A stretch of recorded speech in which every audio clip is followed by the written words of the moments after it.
Austin Powers, The Fast and the Furious. You may be thinking to yourself, what do these movies have in common? Well, for some people, they consider these to be somewhat of a parody, where they take familiar characters or scenarios and they just blow that out of the water with outrageous stuff. But then, when you go back to the early 90s, while these movies were very, very popular, something similar perhaps happened with The Last Action Hero, a movie starring Arnold Schwarzenegger, who is an action hero who recently was playing Terminator and all of these very popular films. Somebody said, hey, what if hypothetically we make a movie about you, except it's not about you, but the movie is going to become about you and you saving yourself.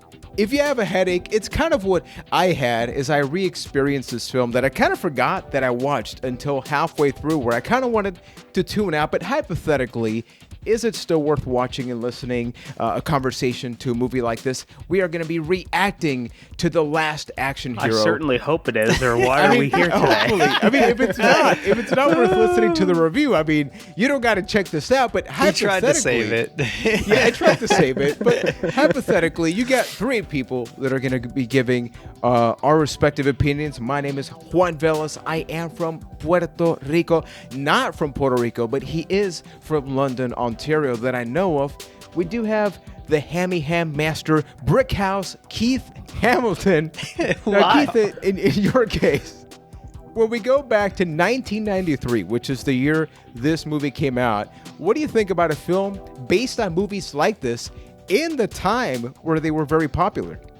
I mean, this is the most meta movie of that genre up until that point, right? Because it's not just an action movie about an action hero, but it's an action movie about an action hero that's a movie that's making fun of action movies, but at the same time kind of makes fun of it a little too much, so it becomes like one of the bad Austin Powers of action movies. But then Arnold Schwarzenegger meets Arnold Schwarzenegger, and then it's a big thing, and I don't know what's real and who has the golden ticket. And I guess they got the golden ticket from the Willy Wonka chocolate factory, and then Willy Wonka's there somehow. I don't know what happened in this movie. I really do think Keith needs help, and maybe somebody that can be out there to help is from Boston, Massachusetts. Game Essays himself, Mr. Ryan McNulty. Now, Ryan, in your case, we had talked about just how great, even T1 has its things, right? But it's still a great film. Terminator 2, one of the best of all time.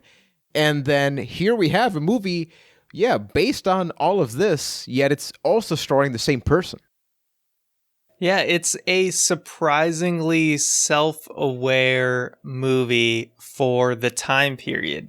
This is my first time seeing it, but I figured that these types of tropes, maybe just coming out of the 80s with a lot of these big action movies, that, this is the type of movie that was able to poke fun at some of these tropes. And it caught me by surprise a little bit, actually. It really did, because even when you go back to the director of this film, who's John McTiernan, hopefully I got the last name right, he was involved with Die Hard, Predator, so you would think that maybe it's a director that doesn't really have like a tie with the popular films, but he very much did. And this came out in 1993, so some of the movies that came out that year, holy crap. I mean, we're talking the Super Mario Brothers movie, Sandlot, Jurassic Park, Hocus Pocus, A Demolition Man, Wayne's World 2, RoboCop 3, Mrs. Doubtfire, my goodness. And then we have this film here, which action hero. As we get ready for laying out the plot, which I'm just going to throw that out to Ryan. I just want to get Ryan's raw, just presentation of that. I love how Ryan's become the story guy here that always lays it out, and it's almost turned into like like how can we make this plot so obscene, and then Ryan still has to try and explain it. Like we did it with Dino Crisis. We tried to explain Paprika before. I think we can do this. Yeah, exactly. But before Ryan gets to that, I want to lay out two words. And as Ryan explains it, everybody watching and listening, let us know what you think. And hey, don't be afraid to join the conversation at acastofthepast.com/Discord, because that's what it's all about, people. So the two questions or words are tribute or parody. And with that being said, Ryan, the floor is yours, my friend. So this movie is about this kid, Danny, who's a big fan of action movies, and the world that he lives in, the setting that the story begins in, is supposed to mimic the real worlds where Arnold Schwarzenegger is starring in all these action movies. Then he gets this magical ticket from the owner of this movie theater, and as he's watching the new, it's Jack Slater. Jack Who is Slater. He was watching the third one, but we got number 4 coming out. The too. premiere of the third one. That magical ticket somehow sucks him into the movie, where basically he understands that it's a movie, but none of the other characters do. So they go through their whole adventure trying to stop the bad guy. Eventually, the bad guy gets a hold of the ticket and gets into the real world and starts bringing other villains into the real world. So then Jack and the kid, Danny, have to go into the real world to stop this villain. And then at the end, of course, in typical fashion, they have Danny and Jack Slater, after bonding and becoming friends, they do have to leave to their own respective worlds in an emotional conclusion. So there you go. So for Emotional those that are Very thinking, emotional. yeah, It's if a you real haven't watched the tearjerker. movie, if the question is, so what you're telling me, Ryan, is that the movie goes from the kid watching Jack Slater played by Arnold, Jack Slater has got to save Arnold. Yes, that's exactly you what wonder, it's about. when Jack Slater comes into the real world, well, does he replace Arnold or is there another Arnold? And it turns out you have two Arnolds. In the Schwarzenegger multiverse, it was just two timelines combining. Absolutely. And it's worth pointing out, and this is very important because we're talking about a movie that is inspired by or pays tribute or is a parody. We'll talk about that. Usually these movies last about, an hour 20, give or take. This one is freaking 2 hours. It's a freaking 2-hour movie. But before I get into my opinions, now that Ryan's done a lovely, sexy job presenting that, I'm going to give the floor to Keith. What was your overall impression with this movie, and whether you had watched it before or not? This was my first time experiencing the movie. There was a while ago on the A Cast of the Past Discord where we had this actually recommended to us, and the person that explained it they said that it was a movie about being a movie. And that actually really intrigued me because I knew that this movie existed, but I never knew what it was about. So I was excited to watch this movie when we finally got around to checking it out. And I really liked it at first, but like you mentioned, it is a movie that you feel all 2 hours of that movie. Like, a lot of times, especially in that early 90s era, it feels like a lot of those movies could have really benefited from some form of editor. I think this is a movie that takes the cake when it comes to that, because my God, if you cut out like 45 minutes of this movie, I think it would be really, really good. But as the movie continued to progress, I just became like less excited about it, where I thought like when I was ready for the movie to be done, we would be going into a whole new chapter, and then we're just hitting the refresh button, and that happened like 3 times in the movie. So my experience at the beginning of it and the end of it were very different, because by the end of it I was just happy it was over. Something that I really thought about is our Spider-Man 3 review, where we went into that thinking we are going to hate this movie, and then I freaking loved the first hour. Or the first half. I'm like, man, this movie is great. Same thing with this one, but then it keeps going. And then just when you think it's overstayed its welcome, it's like, hey, you got like another 30 minutes, man. What did you think, Ryan? I think I was pretty similar to you guys in the fact that it definitely has way too long of a runtime. I think by the time that they're kind of reaching the climax of the movie world's kind of final sequence, then you're kind of ready for things to wrap up. But then it has the whole like real world conclusion that they still have to go through, and that's basically another half of the movie. So runtime is the biggest problem. But there were enough things like you guys said at the beginning of the movie where they're kind of making fun of like action movie tropes throughout. And they kind of gave you like a little bit of a chuckle here and there. And I was like kind of like surprised. I was expecting to really, when the movie starts off centered around this kid, I'm like, oh boy, we're going to have to sit through this kid the whole movie. And I'm really not ready for that. But all the little action movie tropes, once he gets into the action movie, it there's some fun moments. So I appreciated that.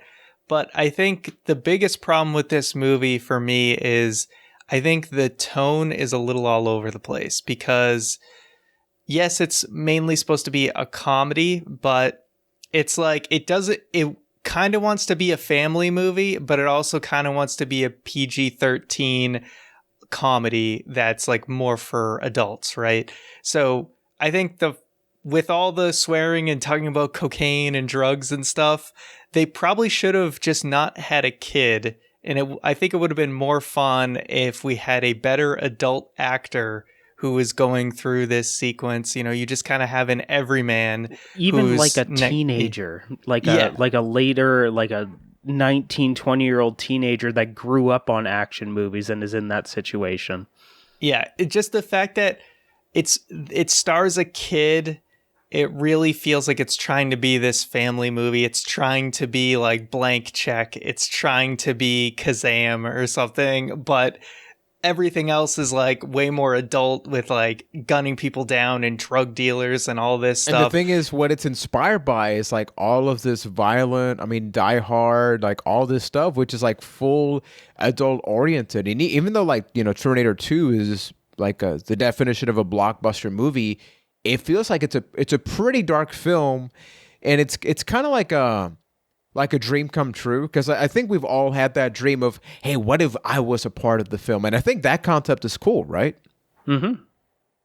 Yeah, definitely. Yeah, it's just, I feel like having it be a kid was just a mistake, and it's also weird when Arnold's in-movie daughter just kisses this little kid. That was just awkward as hell, like felt like it didn't belong there. It is funny now that I'm thinking back about the tone of the jokes even, and just how all over the place it was. Like in the matter of this movie, you have a giant fart joke that a scene is set around, and then you have comments about premature ejaculation 20 minutes before. Like it really is all over the place. Directly reference to the kid. Yeah, exactly, about the kid not getting to experience premature ejaculation. Wow, that's a quote out of context, isn't it? But then later on, like in between those two jokes, you have a whole scene of them setting up like, oh, I want you to say this word. Oh, you can't because it's a PG-13 movie. So it's like they set their own ground rules, but they didn't follow them. It's kind of like those other Austin Powers movie where they followed it when it was convenient for them. And I think I was looking up an article, and I'll reference it in a second, but I think it's more interesting to see the behind the scenes part of the film rather than the actual film, because let's like scale it back a little bit. Can you imagine the pitch for this movie back in 1993 or 91 or 92, whenever it was first pitched, which is like, hey, what if we make a movie about a movie? This is super common now, right? If somebody pitched this movie now, it's like, guys, we already have like 40 million of them. But as they are happening, like you saw so many references to popular actors and characters that were still relevant there. It's like some of the movies came out like literally a year before that. Now, I did bring up two words, and I would like both of you to answer. It's like between tribute and parody. Which one do you think? Not what it felt like, but do you think the movie intended itself to pay itself as a tribute, or do you think it was going into it thinking, okay, we are kind of like winking at you? It's more of a parody. I feel like even though I don't think they landed it the way they wanted to, I would lean it more towards on the tribute side of things, especially if you consider Arnold Schwarzenegger's line of work up until that point. Like it is kind of a funny ha-ha tribute to that style of action movie that made him as famous as he was up until that point. And even in the way that they cultivated it by seeing a movie star Arnold at the end of it being a huge success. So I think they were going more towards tribute. And even though, yeah, all the the tropes of an action movie were there. I don't think they were there to the point where I would consider it a parody of an action movie. Well, Keith said the words funny haha tribute, which I would define as a parody. And I think that's what this movie definitely is going for, because what is it doing? It's making fun of things in action movies. It's making fun of the fact that they'll shoot a car and it'll blow up, or that, that someone who takes like a mortal wound in a movie will survive it. It kind of goes through all those different things, and the fact that, Arnold can just drive when he's like not even paying attention to the wheel, like all these crazy things, and that no matter what, like he can do it because he's an action hero. He can play chicken by driving straight into another car, and it's okay because he's the hero and he's going to look cool. So it definitely felt to me like it was going for parody, but like I said, it's like it's a little bit over the place of being like, is it a parody kind of adult comedy or is it a parody family comedy? That's where I feel like the identity crisis is for this. And that's kind of, that point is where it lands on tribute for myself, just because it never really found its ground as a parody, where it was more of like, hey, this is all the fun stuff we love about action movies. Does it need to do anything more than just make fun of action movie stuff to be a parody? I think to some degree, right? I don't think so. I think it's tricky because where I think you draw the fine line between a parody and a tribute, more so than the actual scenes, is like the length. Because if this was like an hour 30-minute movie, then I think the arc made a lot more sense as a tribute, because I even wrote it here at specifically an hour 29, like just before the movie becomes about Jack Slater going to the real world. I'm thinking to myself, okay, like I don't love the movie, but I get what you were doing. You're capitalizing on current popular things, during that time. This is a movie about pop culture before pop culture became a more regular conversation, especially, in the post-2000s. But then the moment you fall into now we're getting into the real story, it's like, dude, I don't want that. This is a tribute film. The moment you actually put the characters at risk, like when Jack Slater's about to die later in the film, like, who wants to see this? Right? It's like, it's a movie about like winking at you, not, oh my goodness, and now the person that was winking at me may actually end up dying. So then he's got to actually meet up real Arnold, to which at this point, it's neither a parody or a tribute. It's just a bad film.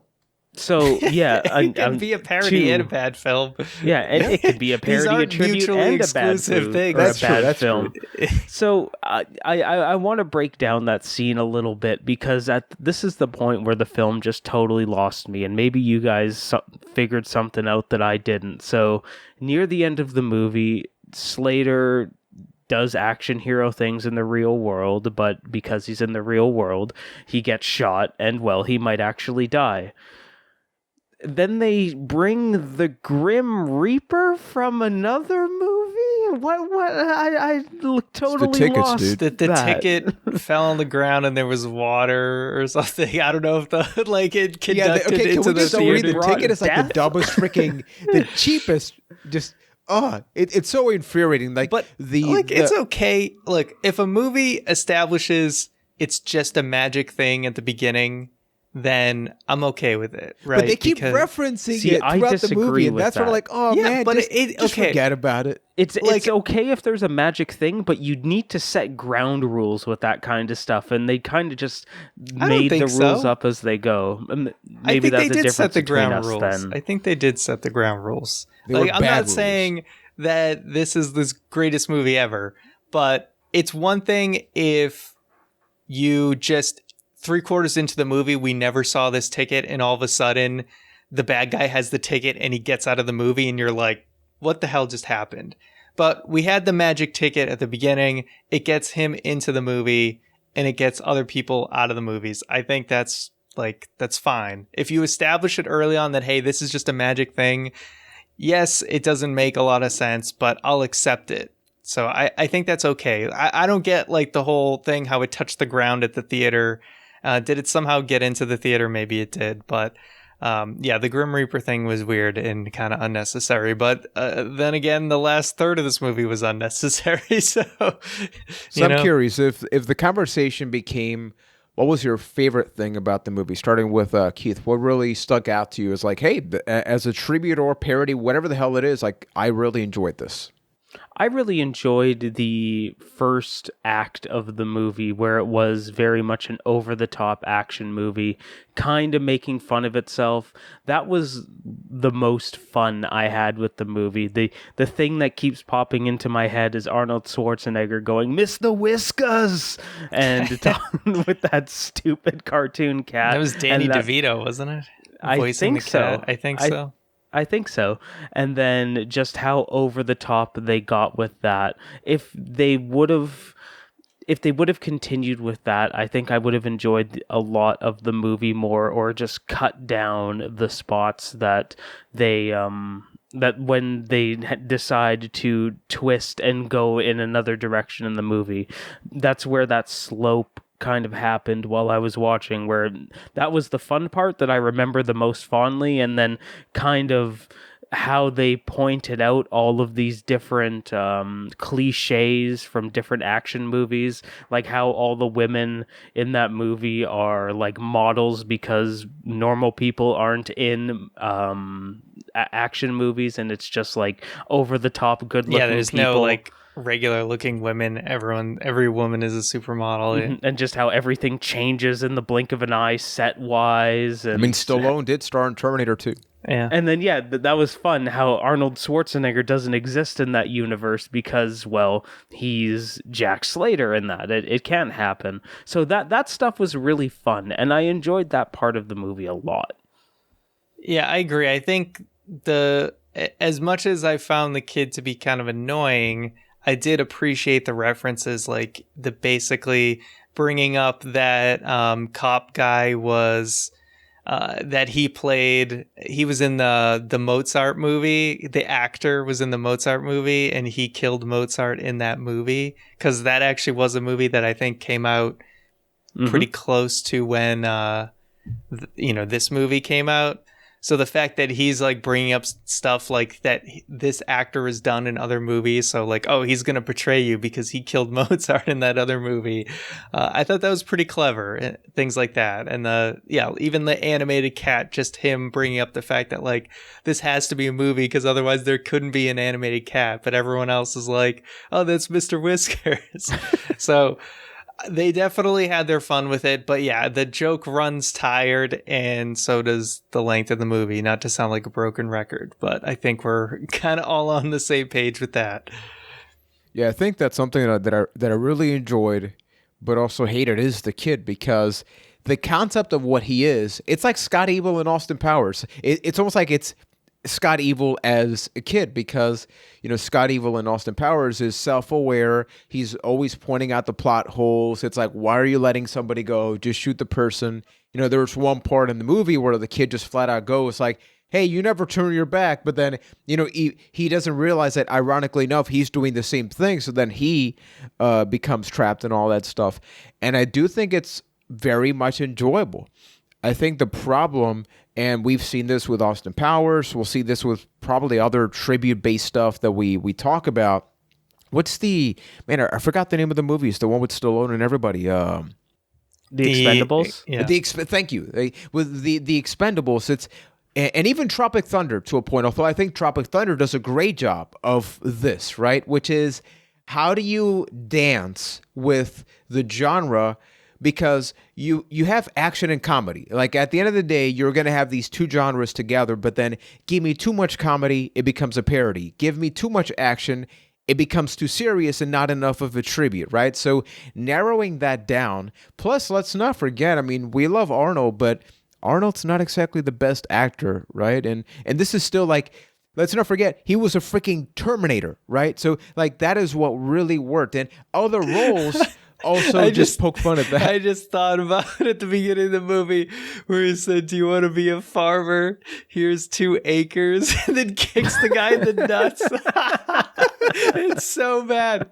It's so bad. But it's in the amazing. context It's of an incredible. action movie, it's so good. It's just incredible. But that's the thing, right? Because when you think about, and we could just do an episode on Arnold, even his best movies, like when I think about Kindergarten Cop, I love that movie, but it's not because he is a great actor in the movie. It's because it's like, it's Arnold in this, and Arnold. Who is dumb your thing. daddy and what does he do? Exactly, man. But when the movie becomes, it's essentially a tribute to Arnold, right? Like, it's not even the last action hero. It's like, how full of yourself do you have to be to have a poster of Terminator 2, which just came out, over a year, before this movie? Yeah, sure, it's Stallone, but the concept is you're a popular actor. And honestly, this would be like career suicide nowadays. Like, can we just point that out? This would never happen now. As far as like, this is when you're hot, and now we're going to make a movie that's a tribute, but it was a commercial failure. This was kind of like downhill for him. It really was. It really was. So we went from The Last Action Hero to True Lies, then to Junior, and then Jingle All the Way. So you can really see the decline there. Yeah, all right. I kind of take that back. I think True Lies is pretty light. I love Jingle All the Way. I know it's a bad movie, but I love Jingle All the Way. I don't care what anyone says. It's one of those movies that you forgive for being so bad. Like, I watched Jingle All the Way like freaking 5 times, and every time I'm like, this is a bad movie, but I really enjoy watching it. Mm-hmm. But I didn't feel that with this one. But to go with your point there, Juan, I think that is a big reason of why this movie exists and why the runtime is how it is, because I really tried to think about that at the end of this, and I'd be curious to go back into the context of being in 1993 and if Arnold was a big enough movie star that him being on screen for 2 hours was enough to sell this movie, because this was peak Arnold. This was coming off of Terminator 2. He was king of that genre by a mile, and just promoting the fact, like, Arnold Schwarzenegger is back on the big screen. Like, was that enough to make that movie a, success and people want to go see it? And is that part of the reason why the runtime is as long as it is? Like, well, you can't have Arnold on screen just for an hour. We can get 2 hours out of this. So I thought about that a lot, and I feel like you would need to go back into that time frame to really know the answer to that. But I'm curious if that was the case. Yeah, I guess we got to find a golden ticket, right? I mean, we're going to need that. We're going to need that. But so if we got a golden ticket, would we go into The Last Action Hero, or how would that work if we could only go into the movie? No, we're not doing this. We're not doing we go into the thing, Arnold Schwarzenegger film career documentary. Exactly. To get to that point. So I'm gonna pull up. I'm gonna read this word for word because I do think this part really gives context for us and everybody else. This is from mentalfloss.com, and they write. Original screenwriters Zach Penn and Adam Leff wrote what would become Last Action Hero as a film that will work as both an adrenaline-fueled action ride and as a goof on adrenaline-fueled action. Already that sounds like a failure waiting to happen. But the sources they drew inspiration from soon invaded the project. Action icon Jack Slater's name was originally Arnold Slater, as a nod to Arnold Schwarzenegger. Oh my Are you God. kidding me? Oh, wow. It's like even the name was originally going to be, wow, it's pretty bad. Who then took the role of Arnold Slater. Yeah, they messed up. It's Jack Slater. Penn and Leff studied all of Shane Black's scripts, the Lethal Weapon movies, The Last Boy Scout, to get satirical with rhythm right. Nuh-uh.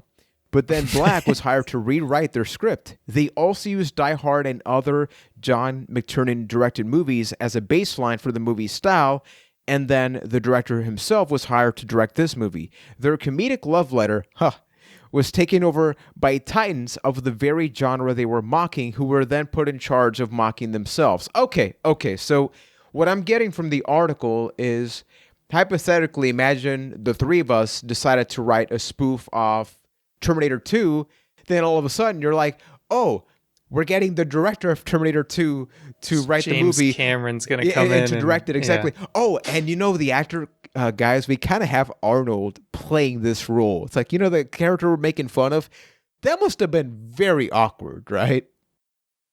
A little bit. And it seems like this is kind of a case of you got too many chefs kind of spoiled the soup here, where it was kind of a victim of probably a lot of rewrites and direction changes with them bringing in. Yeah, because it's like, if they want to write this parody and then the people who they basically goofed on are then going to come in, they might want to kind of soften the blow and maybe not make fun of their material as hard as these other guys maybe would have. So that probably ultimately made the movie suffer a little bit. I mean, I would say for the most part, like, I still think they did a decent job of making fun of action movies. It's just like, we already pointed out the other flaws. I think they did succeed in making fun of those in a lot of ways, though. Wow. Check this. This is pretty fascinating here. Penn and Left were replaced by Black and David Arnott, who were then replaced. So these are the writers, right? Who then were replaced by novelist and Oscar writer William Goldman. So the writers were replaced, and those writers were then replaced. Always a good sign, right, Keith? Starting to make a lot of sense why what happened happened. You can What almost is this, see a Disney Star Wars movie? Oh my for goodness. real, my goodness. So Hit it me says right where here- it hurts. But you can almost see in the final product where that happened, right? Because as the movie progressed, it became less of a parody or a tribute and more of an action movie in the end, to where at the end you have your action movie ending of basically the same thing as Terminator 2, except one's lava or magma and the other is going using a golden ticket. Check this out. We're not done, people, with the changes, okay? The rewrites. Schwarzenegger and the studio were still unhappy after 3 changes of script writing. So they called in other voices, including Carrie Fisher, Larry Ferguson, who was fresh off The Hunt for Red October.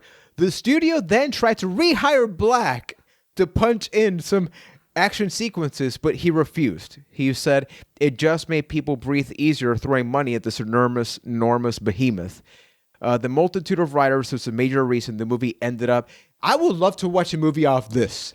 I think this would Can make we a have the badass making movie. of The Last Action Hero? So to close off the episode, based on all of this, whether it be bad or good or just curious, starting with Ryan, if the question was, should, after all of these reasons, somebody for maybe curiosity's sake, still watch or consider watching this movie if they have not done so before? If you need 2 hours to kill and you enjoy Arnold movies, I would say it wouldn't hurt you to say, to watch it once. It doesn't, to me, it's not like a movie I'm going to feel like pretty much ever watching again, but I do think it is worth watching at least once. If you hearing me say they took the concept of premature ejaculation and turned it into an emotional goodbye, if that intrigues you, you should watch this movie to see how they do it. I just picture some closing credits, man. I just got a visual thing there. For me, I really don't think it's worth watching. If it was an hour and 20, sure. But I will flat out say, like, at specifically 129, I thought to myself, I can do so much better things with my life. So it really became a secondary screen experience for me. Where's the Snyder cut of The Last Action Hero? Yes. Except you'd want the opposite, right? Because then it would do be you want longer. a 4-hour long version? You know what? Out of curiosity's sake, if they kept like all of the original written versions of that, I really would love to see that, just to see what the hell that was going to be all about. But for everybody watching and listening, please share your comments. Don't forget that we do have the Discord over at acastofthepast.com/Discord. If this is the first episode you're considering checking out and you liked it, please leave that 5-star review. We have a lot of stuff happening. We recently covered Dino Crisis. We talked about weird gaming accessories. We have a video and audio archive dating back to 2019. So as the year goes on, we definitely keep piling up the episodes. Some movies like this one, I do think we really do go in with the hopefulness. Like most of my friends, like I had at least 3 friends that told me this isn't their top 5. So I went into this, even though I had watched it years ago, but it's one of those movies that you forget you've watched till you watch the scene. You're like, oh, of course I've watched this before. So it's kind of like sad, when you're like, oh, a friend loves this movie, but I'm really just not clicking. Yeah. Oh, I was like, maybe top 5 Arnold movies, maybe, but probably not. That's the thing that's why I love, whether it be that we love a movie or we hate it. If it's in the middle, it's kind of like a more adult conversation, right? But I really would love to hear somebody make the case of like, this is what's in my top 5. Ask them when the last time they watched it was. That has probably a lot to do with it. Like I don't have that 93 nostalgia with it. I maybe watched it in like 2001 for the first time or something. What I would honestly rather watch? I'd watch that weird version of Hamlet that's in the movie for 2 minutes. Like, give me that. I watched that. But people, thank you for watching, listening, and supporting. And we will be back with another action-packed edition, not Inception-related edition of a cast to the premature past. Oh, yeah.